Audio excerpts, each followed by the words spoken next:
So the first thing you're going to do is cut your main helm pieces out of foam. And I'm just using thin 1/8" craft foam here. And this is what you should end up with.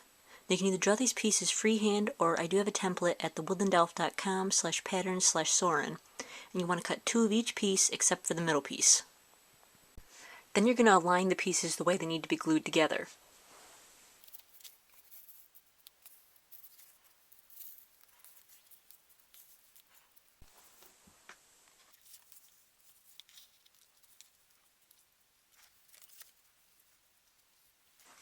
And so you'll end up staggering the over and under pieces. Every other one will be on top of the ones below it. So once you've got it set, you just want to mark off with a pencil where the pieces have to be glued, so you know right where they sit when you get your glue gun out. And then just glue your helmet pieces together. You want to work fast because the hot glue does have a tendency to start melting the foam. So once you've got that glued together, you're just going to wrap it around your head like you're wearing it, and you're going to measure the distance from side to side around the back of your head. Then just cut a rectangle of foam that will reach that distance. And you want it to be just about 1 inch shorter than the bottom of the helmet. You want it to start from the top and be 1 inch shorter. And you're just going to glue that to both sides of the helmet.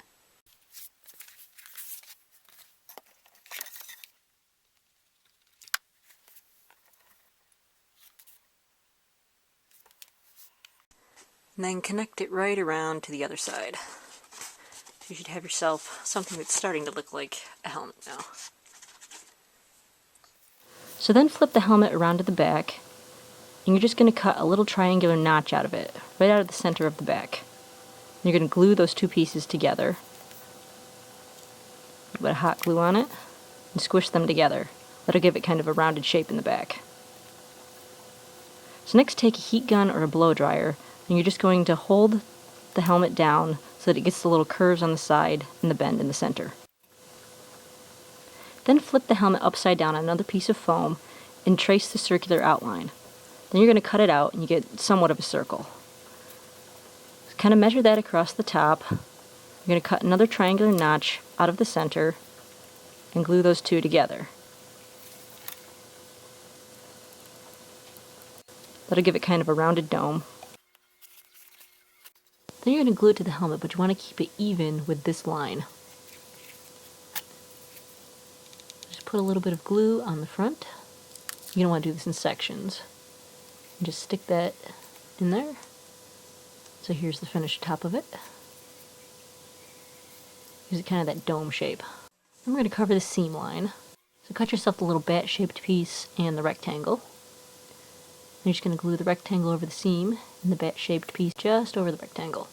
So then cut yourself 6 rectangles 1.5 inches wide, 1 short, 2 medium, 3 long. Then you're just going to take each rectangle and cut the ends into a point. And so here they all are pointed.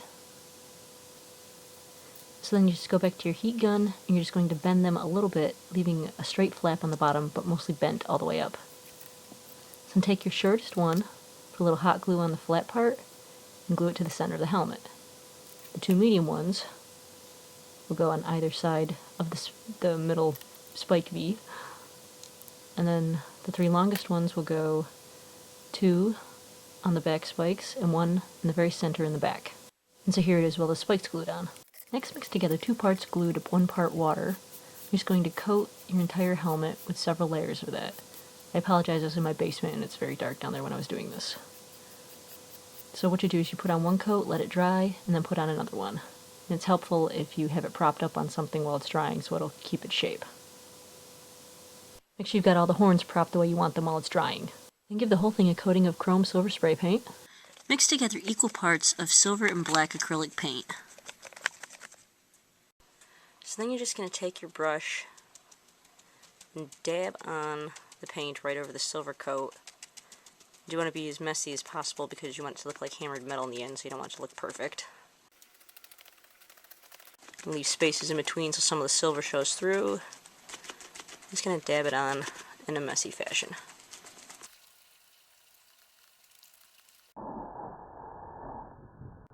Sauron. The enemy of the free peoples of Middle-earth was defeated.